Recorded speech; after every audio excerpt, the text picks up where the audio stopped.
La lèpre, c'est la lèpre de la vie du moi, la lettre du péché. Oui, le péché du moi.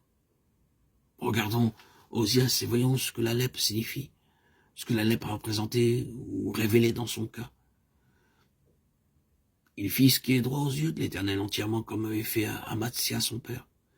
Et pendant qu'il marchait dans les voies du Seigneur, le Seigneur le fit prospérer. C'était un homme béni de Dieu, marchant à la lumière de Dieu, connaissant la faveur de Dieu. Et à côté de cela, cette chose profondément enracinée dans le cœur de chaque homme, toujours prête à s'élever et à tirer profit des bénédictions même de Dieu pour se faire un nom, obtenir une position, s'attirer grandeur, gloire, pouvoir, influence, satisfaction, et se donner une réputation et une position. C'est cela. Qu'est-ce que la lèpre? Quelle est cette chose qui est en abomination à Dieu? C'est cette vie du moi qui est en nous tous, qui s'introduit même dans les choses de Dieu et cherche à les tourner à son propre compte et avantage personnel.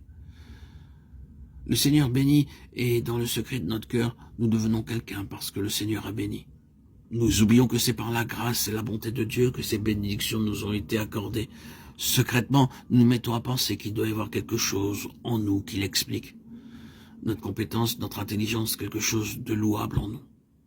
Nous commençons à parler de notre bénédiction, de nos succès. Oh, c'est cette chose-là d'en bas, le germe lépreux en nous tous.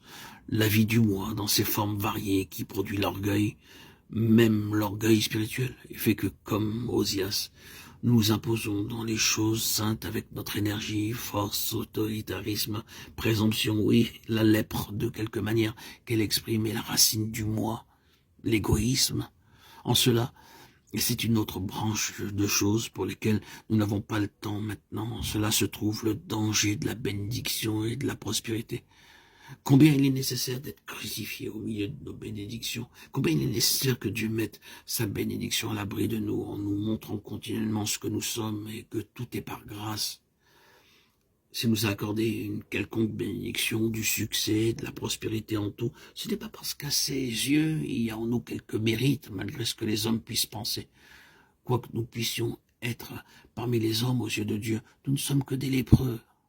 Ce qui importe, ce n'est pas le progrès que nous faisons parmi les hommes, mais le progrès que nous faisons avec Dieu. Bien que nous puissions parvenir à une haute position dans ce monde, ce qui importe, c'est si nous parvenons à une haute position avec Dieu. Peut-être que ceci ne s'applique pas à la plupart d'entre nous, parce que nous ne sommes pas tous très conscients d'avoir été bénis, d'avoir prospéré, et d'avoir de quoi beaucoup nous vanter. Pour la plupart, nous connaissons le contraire. Beaucoup de choses qui nous vident et nous humilient. Mais venons au cœur de la question. Même là-bas, au plus profond, il y a en nous un désir intense, un besoin du moi. Il y a une révolte, la révolte de cette vie du moi. Sur cet aspect, Osias est mis ici au grand jour pour montrer ce qui, dans la vie du peuple et du prophète, rend impossible à Dieu d'atteindre son but. Ce doit donc être exposé, résolu. Ce ne peut pas être passé sous silence, mais doit être dévoilé. Et nous devons voir.